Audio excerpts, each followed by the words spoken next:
Hello दोस्तों, आज हम बात करेंगे गार्ड सेल्स की कि गार्ड सेल्स क्या होते हैं। बेसिकली गार्ड सेल्स वो दो स्पेशल सेल्स होते हैं जो स्टोमेटा के दोनों किनारों पर होते हैं, जिसकी हमने लास्ट वीडियो में बात की थी, और ये डिसाइड करते हैं कि स्टोमेटा खुला रहे या बंद हो जाए। अब बात करते हैं कि गार्ड सेल्स की डेफिनेशन की।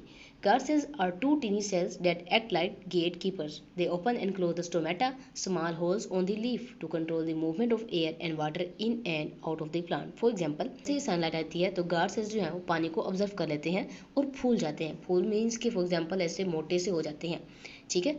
और स्टोमेटा का जो होल होता है वो जब मोटा होता है तो वो भी क्या होता है, खुल जाता है, ठीक है। और हवा जो है वो अंदर आ जाती है, और जब पानी की कमी होती है या रात होती है तो ये सेल्स श्रिंक हो जाते हैं, सिकुड़ जाते हैं, और स्टोमेटा जो है वो फिर बंद हो जाता है ताकि प्लांट का पानी जो है वो ज़ाया ना हो, ठीक है। फॉर एग्जाम्पल जो सुबह का वक्त है, सनलाइट आई, गार्ड सेल जो होते हैं वो एक्टिव हो गए, पानी भरा, स्टोमेटा खुल गया, हवा अंदर और ऑक्सीजन बाहर। लेकिन दोपहर में जब गर्मी ज़्यादा हो गई तो पानी कम हुआ, गार्ड सेल ने तुरंत स्टोमेटा को बंद कर दिया। So this is the concept of guard cells.